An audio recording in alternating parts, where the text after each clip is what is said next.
반갑습니다. 우리가 지금 계속해서 이사야서의 말씀을 보고 있습니다. 지난주에는 어떻게 보면 이사야의 말씀 가운데 세계의 종말, 그리고 주변 가나안 땅 주변 나라 국가에 대한 종말을 선언하면서 경고도 하고요. 그런 나라들이 어떻게 되어 갈 것인지에 대해서 또 설명하고 있죠. 그렇지만 그곳 속에서도 하나님께서 뜻하시는, 또 남은 자 가운데서 그들과 함께 계획하고 계시는 하나님의 그 뜻을 우리가 보게 되었습니다. 지난주 우리 28장을 통해서 현실의 북이스라엘과 남유다, 그 당시 이스라엘이라고 하는 그 나라가 둘로 나눠져 있고, 그곳에서 이사야 선지자가 활동하는 시기에 현실은 어떤가에 대해서 잠깐 보여주었죠. 북이스라엘은 교만하고요, 또 그들이 늘 술에 찌들러 있다라는 겁니다. 술독에 빠져 있는. 그런데 놀랍게도 그 빠져 있는 대상자가 그죠? 제사장, 또 지도자, 이런 사람들이 늘 술독에 빠져서 그 나라를 이끌어 간다라는 겁니다. 그들의 교만으로 말미암은 것이죠. 그리고 또 남유다에 대한 설명을 또 하고 있습니다. 이들은 오만하답니다. 왜 그럴까 살펴보니 이 예루살렘이라고 하는 이 성은 너무 높은 해발 800m 이상이 되는 곳에 위치해 있는 성읍이라 주변에서 쳐들어오더라도 능히 이겨낼 수 있는, 충분히 방어할 수 있는 그런 성읍이기 때문에 이들의 마음이 오만해졌다라는 겁니다. 오늘 우리가 29장을 좀 전에 읽었지만 이 29장은 바로 그 남유다 중에서도 예루살렘을 가리키는 말씀입니다. 우리가 1절에 보시면 이런 표현을 쓰고 있습니다. 슬프다. 이것을 다른 표현으로 말하고 있습니다. 그것이 바로 화 있을진저. 왜 슬픈가? 왜 화가 있는가? 그리고 그 뒤에 나오죠. 아리엘이라고 하는 단어가 나옵니다. 이 아리엘의 혹시 나나주 보이시나요? 첫 번째 나나주는 예루살렘을 가리킨다. 두 번째 나나주는 하나님의 제단의 면, 번제단을 가리킨다라고 되어 있습니다. 아리엘의 원래 뜻은 합성어입니다. 아리라고 하는 것과 엘, 하나님. 아리는 제단에서 불을 드리는, 그런 태우는 그런 의미를 갖고 있어요. 그럼 아리엘은 하나님의 제사를 드리는 번제단을 가리키고 있죠. 아마 예루살렘을 그런 번제단이 있는, 하나님의 전이 있는, 단이 있는 곳, 그래서 아마 예루살렘을 아리엘로 가리킵니다. 그런데 이런 아리엘이 오늘 슬프다라고 하는 거죠. 왜 그럴까 보니까 1절 하반절에 이렇게 되어 있습니다. 해마다 절기가 돌아올 때, 돌아오면 뭘 하죠? 절기 때마다 하나님 앞에 제사를 드리죠. 왜요? 제3의 길을, 제3을 받을 수 있는 오직 유일한 이 당시의 길이기 때문이죠. 그래서 이들은 절기 때가 되면 제사를 드리기 위해서 하나님의 단이 있는 예루살렘을 가는 겁니다. 그런데 이런 예루살렘이 2절에 보니까 슬퍼대요. 그리고 애곡한답니다. 왜 그럴까요? 이곳이 드디어 멸망의 길을 걸을 수밖에 없다라는 것이죠. 그 내용이 3절에 나옵니다. 3절에 보면 내가 너를 사면으로 둘로 진을 친답니다. 그리고 너를 에워쌌다라는 거죠. 예루살렘이 이 당시에 에워싸였던 적이 한 2번 정도 있습니다. 2번 다 아수르에 의해서 에워싸였죠. 이 당시 예루살렘이 2번이 아니죠. 첫 번째는 아수르, 두 번째는 바벨론에 의해서 에워싸이죠. 여기는 아마 첫 번째인 것 같아요. 아수르에 의해서 에워싸였던 그 사건을 이야기합니다. 우리가 읽진 않았지만 나중에 7절과 8절에 보면 이게 아마 하나님께서 천사를 통해서 하루아침에 18만 5천 명이라고 하는 그 많은 아수르 군인을 다 죽여버리는 사건, 그 사건을 아마 가르치는 것 같아요. 그래서 이사야 선지자가 오늘 그런 예루살렘인데 이 예루살렘이 슬프다라고 합니다. 하나님의 도우심 가운데 있는데 왜 이렇게 슬플까? 그 말씀을 계속 보면 이렇습니다. 4절에 내가 낮아져서 땅에서 말하면, 그죠? 그리고 또 여기 땅에는 보면 좀 좋지 않는 자들이 있습니다. 그 4절 하반절에 보면 신접한 자의 목소리, 뭐 이런 목소리들이 티끌에서 뭐 여기는 짓거리린다 이런 표현이 있죠. 이런 표현은 어떻게 보면 우상을 얘기하기도 하고요. 또 여기서 신접한 자, 뭐 이런 것들은 어떻게 보면 다른 나라가 쳐들어오는 그게 그 나라의 신을 가리키는 것 같기도 합니다. 그럴지라도 오늘 5절에 이렇게 얘기합니다. 내 대적의 무리는 세미한 티끌 같겠고 강포한 자의 무리는 날려가는 겨 같으니 그 일이 순식간에 갑자기 일어날 것이라. 여기서 그러면 티끌이 뭐냐? 또 네 대적의 무리는 무엇이냐? 라고 말하면 아마 아수르 군대를 얘기하는 것 같습니다. 아수르 군대가 순식간에 예루살렘을 에워싸인 그런 사건을 가리키는 거죠. 그런데 그곳에 하나님께서 일하고 계시고 하나님께서 개입하고 계신다라는 거죠. 이 당시는 아마 히스기야 왕 때죠. 3년 정도입니다. 아수르가 사네립 왕이 와서 순식간에 둘러싸죠. 항복해라. 그럼 살려주겠다라고 얘기하죠. 그래서 오늘 보시면 그 와중에도 하나님이 계시다라는 내용을 오늘 이사야가 얘기하고 있죠. 6절입니다. 만군의 여호와께서 우레와 지진과 큰 소리와 회오리 바람과 폭풍과 맹렬한 불꽃으로 그들을 징벌하신대요. 이게 어떤 상황인가요? 이것은 전쟁의 상황을 묘사하기도 합니다. 그런데 그 가운데 하나님께서 함께 하시는 거죠. 우리가 7절과 8절을 같이 한번 읽어볼까요? 아리엘을 치는 열방의 무리 곧 아리엘과 그 요새를 쳐서 그를 공고하게 하는 모든 자는 꿈같이 밤의 환상같이 되리니 줄인 자가 꿈을 먹을지라도 깨면 그 속에서 여전히 비고 목마른 자가 꿈에 마셨을지라도 깨면 곤비하며 그 속에 갈증이 있는 것 같이 시온산을 치는 열방의 무리가 그와 같으리라. 이 말은 어떤 표현일까요? 오늘 아수르가 아무리 와서 치고받고 할지라도 여기 표현으로 따지면 꿈 같아요. 7절 하반절에 보면 또 밤에 환상같이 된다라는 겁니다. 그죠? 줄인 자가 그죠? 꿈에서 아무리 많이 먹어도 배가 고파서 꿈에서 막 맛있는 뭐 여러 가지 있죠. 먹방을 했더라도 잠에서 깨면 어때요? 배고프죠. 그리고 어때요? 목마른 자가 꿈에서 아무리 많이 마셔도 자고 일어나면 깨면 여전히 목이 마르겠죠.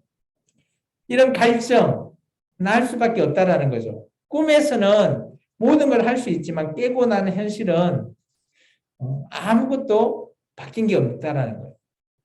아수르 군대가 예루살렘을 둘러싸고 있지만 이들이 할 수 있는 것은 아무것도 없었다라는 거예요. 왜? 오늘 6절에 보시면 만군의 여호와 하나님께서 이들을 꿈과 같이 환상과 같이 모든 것들을 다 해결해 버리신다. 하나님께서 놀랍게 개입하고 계신다는 겁니다. 그런데 이 사건을 히스기야 왕이 알고 있었을까요? 물론 알 수도 있죠. 히스기야 왕이 하나님께 기도했기 때문에. 알 수는 있지만 이런 모든 것들. 근데 이것이 히스기야 왕의 어떻게 보면 교만함, 오만한 마음을 가지게 한 사건일 수도 있다는 겁니다. 바벨론에서 사자가 오잖아요. 그리고 히스기야 왕이 이 이후에 병이 들었을 때, 그죠?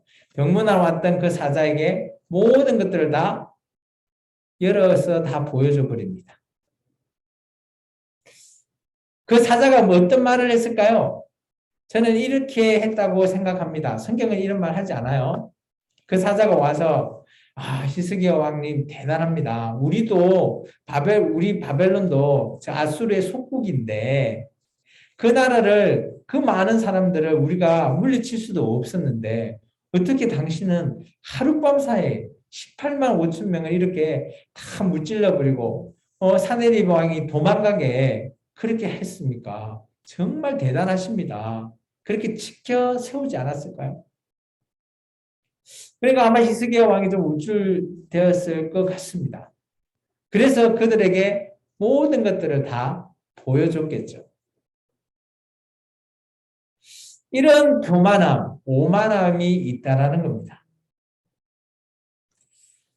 놀라운 거는 그런 하나님이 일하심을 알았더라면 우리가 만약 히스기야 왕이고 우리가 만약 이스라엘 백성이었다면 이 당시에 그러면 우리는 어떻게 해야 되는 게 올바르죠?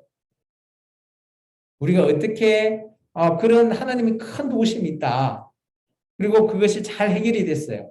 그러면 우리가 그 다음에 해야 할 일이 뭘까요? 우리라면.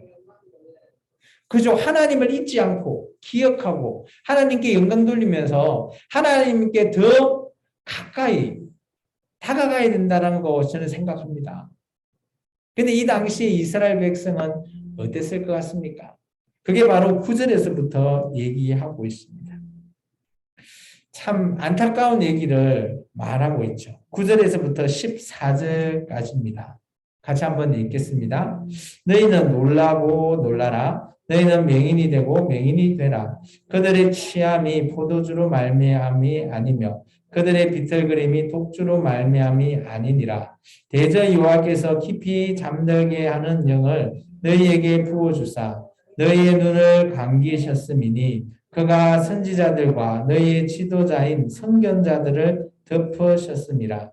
그러므로 모든 계시가 너희에게는 봉안책의 말처럼 되었으니 그것을 글 아는 자에게 주며 이르기를 그대에게 청하노니 이것을 읽으라 하면 그가 대답하기를 그것이 봉해졌으니 나는 못 읽겠다 할 것이요 또 그 책을 글 모르는 자에게 주며 이르기를 그대에게 청하노니 이를 읽으라 하면 그가 대답하기를 나는 그를 모른다 할 것이니라. 주께서 이르시되 이 백성이 입술로는 나를 가까이하며 입술로는 나를 공경하나 그들의 마음은 내게서 멀리 떠났나니 그들이 나를 경외함은 사람의 계명으로 가르침을 받았을 뿐이라. 그러므로 내가 이 백성 중에 기이한 일 곧 기이하고 가장 기이한 일을 다시 행하리니 그들 중에서 지혜자의 지혜가 없어지고 명철자의 총명이 가려지리라. 아멘. 오늘 보면 어때요? 참 여기서 놀라고 놀란다. 맹인이 되고 맹인이 된다. 어떻게 보면 우리 이사야 6장 혹시 기억나시나요? 하나님께서 이사야에게 소명 주는 그 장면. 근데 하나님께서 뭐라 그러죠? 이사야에게 이사가 죄 있다니까 그저 제단에 있는 숯불을 가지고 입을 찢어서 죄를 해결해 주시고 그 이후에 하나님께서 야 이거 누가 갈까 이렇게 말했을 때 이사야가 제가 가겠습니다 라고 손들지 않았을까요? 근데 하나님께서 메시지가 어떤 메시지예요? 내 백성이 나한테 돌아오지 못하게 네가 좀 막아라. 보는 자, 듣는 귀, 깨닫는 마음을 허락하지 않으셨다라는 거예요. 하나님께서. 그런데 이것을 말씀을 통해서 하나님의 뜻을 깨달아 버리면 나한테 돌아올 자가 있다라는 거예요. 그런데 이사야를 통해서 이런 자들을 다 막아서 나한테 오지 못하게 해라. 이는 뭔 의미죠? 하나님이 하나님 백성을 버리겠다라는 겁니다. 왜요? 오늘 이 말씀처럼 이들이 오만하고 교만하기 때문입니다. 그래서 9절에 보면 맹인이 되어라. 뭐 앞이 안 보이게끔 해버리는 거죠. 그리고 포도주와 독주로 말미암아 취한다는 거죠. 비틀거린다라는 겁니다. 28장의 내용이 좀 기억나시죠? 그들 대부분 지도자와 선지자들, 그리고 뭐 선견자들, 이런 사람들이 뭐 이런 그 안에 있다라는 겁니다. 그렇지만 하나님께서 하나님의 모든 계시를 11절에 보시면, 그죠? 책으로, 봉안책, 뭐 이렇게 돼 있으니까 뭐 이걸 묵시라고 하지만 어쨌든 간에 책을 통해서 하나님께서 보여주시려고 하셨던 것 같습니다. 그러면서 글을 아는 자에게, 그죠? 봉안책을 보여주면서 읽어라 라고 말했죠. 아마 이것은 이사야가, 뭐 그런 사람들을 찾아가서 하나님의 계시의 말씀입니다. 읽으세요 라고 했겠죠. 그러니까 그들이 오늘 얘기합니다. 이거는 봉해진 책이니까 나는 못 읽겠다. 근데 12절에 보면 글을 모르는 자에게도 이거 읽어라 하니까 뭐예요? 글자 모르면 글이 막 적혀 있어도, 그죠? 흰 것은 백지요, 까만 것은 글이라.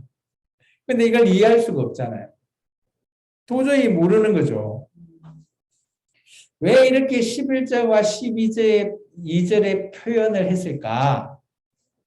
오늘 13절의 내용을 하나님이 말하고 싶은 거예요. 그들이 정말 이거 읽고 싶지 않고 그들이 글을 모른다고 회피하고 이런 것은 하나님의 향한 마음이 떠나버리는 거죠. 입술로는 주여 주여 하는 자들, 예수님도 얘기했잖아요. 그런 자들 천국에 갈 수 있다 없다? 없다라고. 13절의 내용은 참 중요하다고 저는 생각되어집니다. 줄을 좀 끊으면 좋겠어요. 나를 가까이 하며 입술로는 나를 공경하나, 그죠? 주여 주여 하는 자죠. 그런데 중요한 건 그들의 마음이죠. 마음은 어때요? 하나님에게서 멀리 떠나버린 겁니다. 혹여나 저는 참 13절을 통해서 지금 예배 드리고 계신 여러분이 이런 자가 되면 안 된다라고 저는 강력하게 말하고 싶습니다. 우리가 주여 주여 하면서 기도 열심히 하고요, 말씀 열심히 보지만 우리의 마음이 하나님과 가까이 있지 않다면, 여기서 멀리 떠나 있다 그랬죠. 그죠? 근데 그들이, 그죠? 어때요? 떠나 있으면서 그들이 하나님을 경외하는 게 아니라 사람의 계명으로 가르침을 받는데요. 그러면 지금 목회자가 전하는 말씀으로만, 해석된 말씀으로만 가르침을 받고 하나님 경외하는 것을 싫어하는 자라면 교회 내에서도 이런 자라는 겁니다. 그래서 제가 여러분에게 누누이 얘기했지만, 제가 주일마다 여러분 수요일마다 예배를 드리면서 하나님 말씀을 저는 저 나름대로 열심히 공부하고 또 해석하고 해서 여러분에게 가르쳐 줘요. 근데 그 말씀은 제가 깨닫고 제가 받은 그런 말씀이잖아요. 그리고 여러분에게 쉽게 해석해 주면서 여러분이 이 말씀을 읽어보시라는 거죠. 지금 우리가 읽고는 있지만 이 말씀을 또 읽어보면서 이 말씀이 나의 말씀으로 만들어질 필요가 있고요. 또 중요한 거는 그냥 목사님이 주일마다 뭐 설교해 주는 것만 듣고 그거를 이해하면 끝이라고 생각하면 큰 오산이라는 겁니다. 오늘 바로 이런 자라는 거죠. 입술로는 주여 주여 하지만 마음은 하나님을 떠나 있는 자가 된다라는 거죠. 왜냐? 교회의 목회자를 만나러 온다라는 거죠. 하나님을 만나러 와야 되는데 하나님 앞에 예배 드리러 오려고 사모해야 되는데 사람을 만나러 온다라는 거죠. 목회자의 말씀만 듣고 감동이다, 마음에 공감이 돼, 마음의 힐링이 돼, 이럴 뿐이라는 거죠. 이것은 하나님을 마음에서 떠나 있다라는 것입니다. 우리는 좀 명심해야 될 것 같아요. 그래서 물론 교회에 나오지 않으면 하나님을 도통 알지 못하는 겁니다. 근데 여기는 그런 말이 아니에요. 교회 내에서도 하나님을 알고 있는 자에게 하는 말이죠. 이스라엘 백성이 하나님을 몰라요? 아니잖아요. 하나님과 언약을 맺어 있는 백성이고 하나님이 어떤 분이라는 것을 알고 있을 겁니다. 근데 그들이 이 당시에 제사장이나 이 당시에 선지자나 선견자의 말만 듣고 하나님을 의지할 수밖에 없었어요. 이 당시 사람들은. 근데 지금 우리는 다르지 않습니까? 지금 우리는 성경을 보고 또 여러 가지 말씀을 많이 볼 수 있어요. 그런 말씀들을 보면서 여러분이 이 말씀이 여러분이 직접 이 말씀을 통해서 깨닫고 하나님에게 더 가까이 나아갈 수 있기를 원한다라는 겁니다.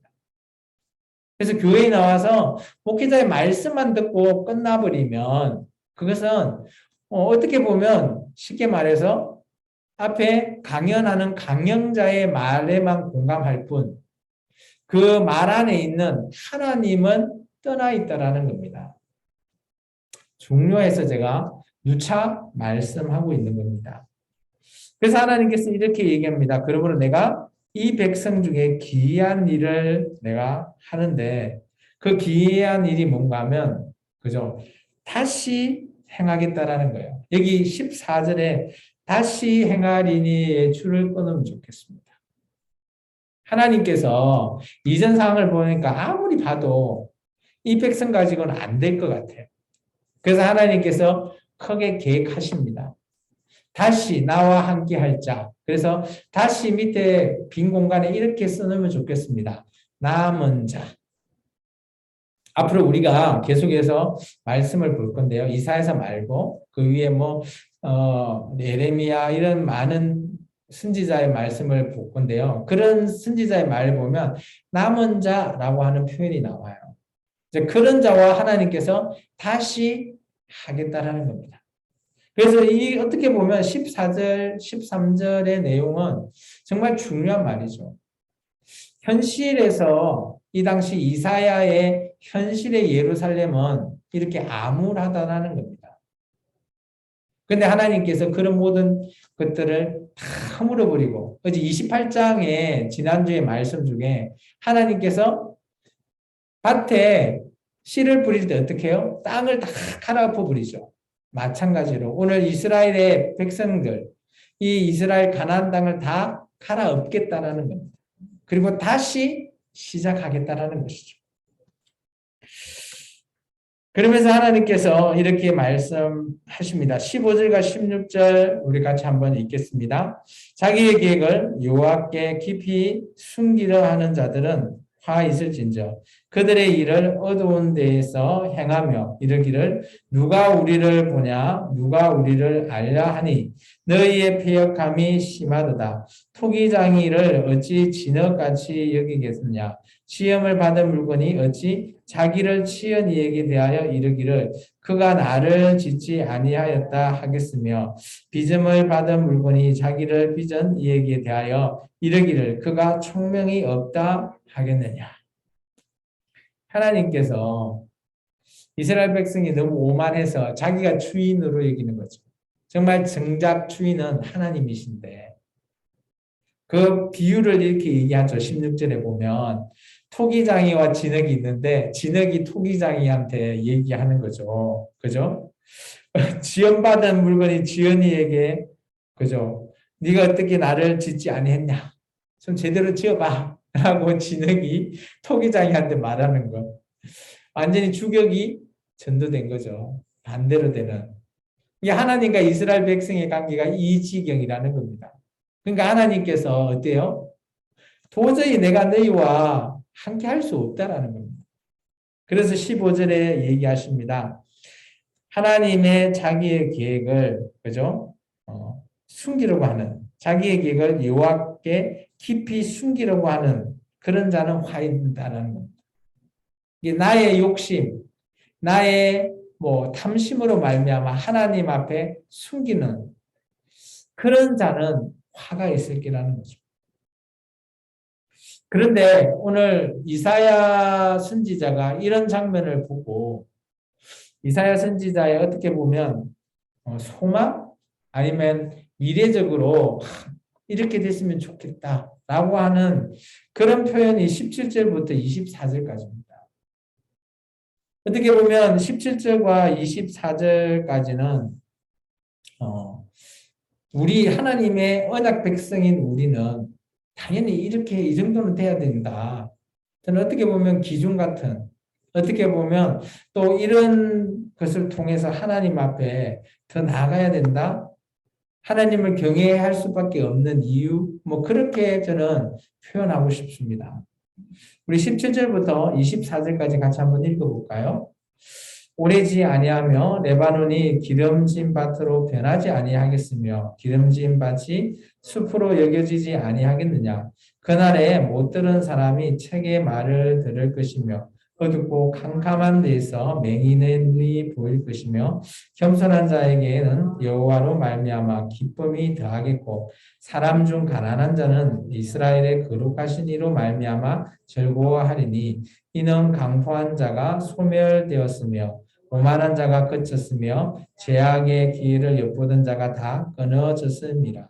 그들은 송사로 사람에게 죄를 씌우며 성문으로 판단하는 자를 올무에 잡듯하며 헛된 일로 의인을 억울하게 하느니라. 그러므로 아브라함의 구속하신 여호와께서 야곱 족속에 대하여 이같이 말씀하시되 야곱이 이제 부끄러워하지 아니하겠고 그의 얼굴이 이제는 창백해지지 아니할 것이며 그의 자손은 내 손에 그 가운데서 행할 것을 볼 때에 내 이름을 거룩하다 하며 야곱의 거룩한 일을 거룩하다 하며 이스라엘의 하나님을 경외할 것이며 마음이 혼미한 자들도 총명하게 되며 원망하는 자들도 교훈을 받으리라 하셨느니라. 아멘. 18절에 보면 그날에 라는 표현이 나오죠. 이 날은 어떻게 보면 이사야 선지자가 소망하고 희망하는 그날, 이렇게 됐으면 좋겠다라고 하는 그날이죠. 17절은 이런 표현입니다. 그죠? 레바논에 있는 기름진 밭이 변하고 뭐 밭이 숲으로 이렇게 바뀌고 이게 시간이 지나간다라는 표현이죠. 지금 현실의 예루살렘은 이렇게 암울해요. 그죠? 그 암울한 표현을 20절에 이렇게 표현하죠. 강포한 자, 제약의 기회를 엿보던 자, 이런 자들이 예루살렘에 득실득실한 겁니다. 많이 있는 거죠, 현실에. 이게 이런 자들이 있을지라도 현재는 시간이 지나가면 이 사람들 다 죽을 거잖아요. 그리고 언젠가 그날이 되면 이런 날이 오겠지라고 이사야 선지자는 꿈꾸는 거죠. 그날이 어떤 날일까? 18절에 보면 못 듣는 사람, 우리가 뭐 듣지 못하는 그런 사람들, 또 보지 못하는 사람들, 이런 사람들이 그죠? 다 듣고 볼 수 있는 그날이 올 거고요. 그죠? 겸손한 자는 당연히 하나님으로 말미암아 기뻐할 수밖에 없는, 즐거워할 수밖에 없는 그런 날. 그런데 놀라운 거는 19절에 겸손한 자, 여호와를 기뻐하는 자들이 그 당시에 이사야 당시는 어떤 어려움이 있는지 보면 21절에 보세요. 그들은 송사로 사람에게 죄를 씌우며 여기서 말하는 그들은 20절에 나오는 강포한 자 그리고 오만한 자 죄악의 길을 쫓는 자가 그들이에요. 이들은 재판을 하러 이렇게 나오면 죄를 뒤집어 씌운답니다. 그리고 그들이 그저 억울하게 만들어 버린다는 거죠. 그렇다면 아까 19절에 나오는 겸손한 자는 어떤 자일까요? 21절과 이렇게 맞물려 보면 이 사람은 현실에서는 억울함을 당하는 거예요. 늘 억울해요. 재판에 나가도 뒤집어 씌우시고 늘 억울함을 당하는 자들이 있는 거죠. 근데 이런 자가 그날에는 억울함이 다 신원이 되고 기쁘고 즐거워하는 날이 올 거라는 거죠. 그리고 그날에는 아까 얘기했던 강포한 자, 오만한 자, 기회를 엿보는 이런 자들이 다 끊어져 버려요. 다 없어질 거라는 거죠. 시간이 지나가면. 그러면서 오늘 이런 표현을 쓰십니다.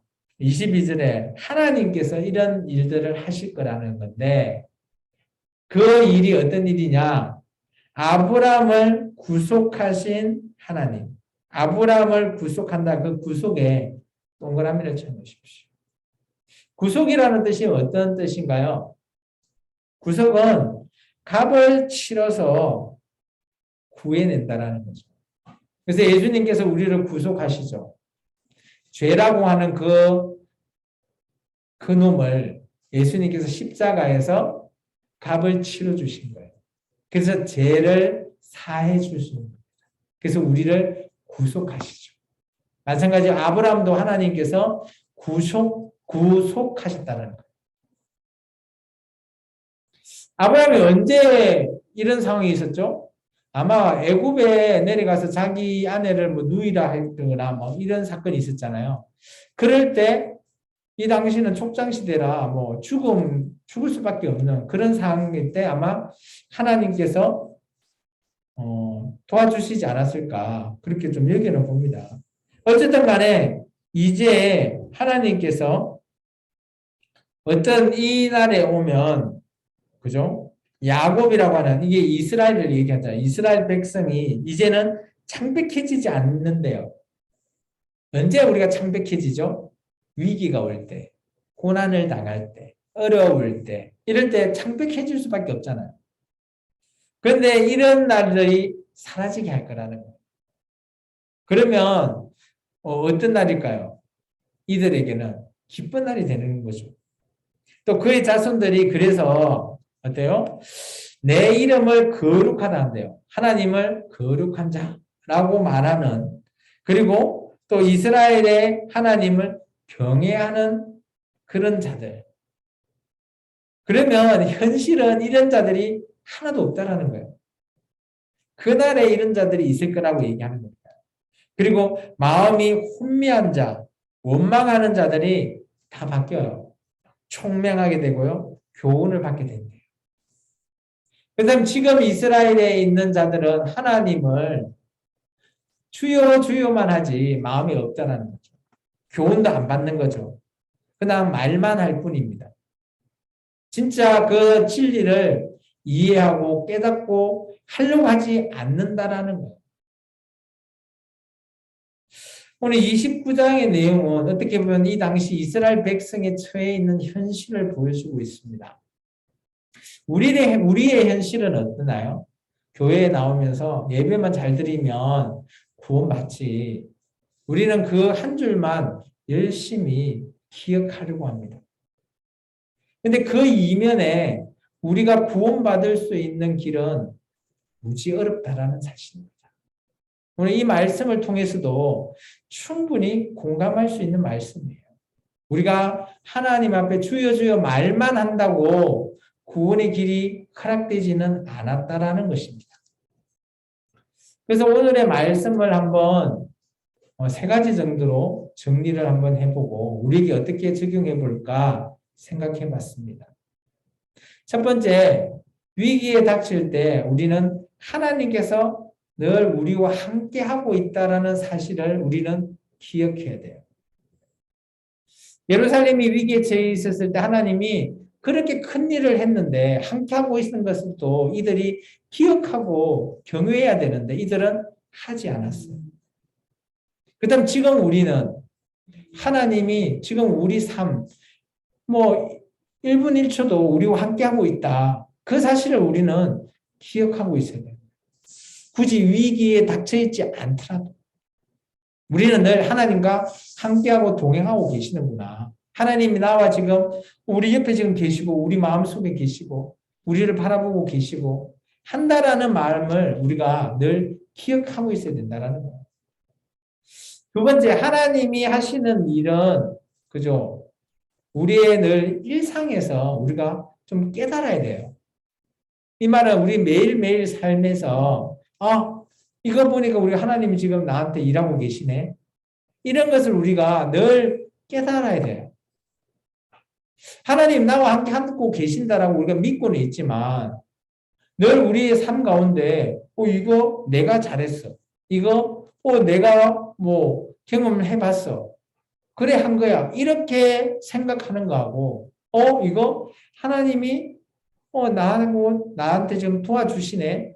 이렇게 받아들이는 거는 어마어마한 차이라는 거죠.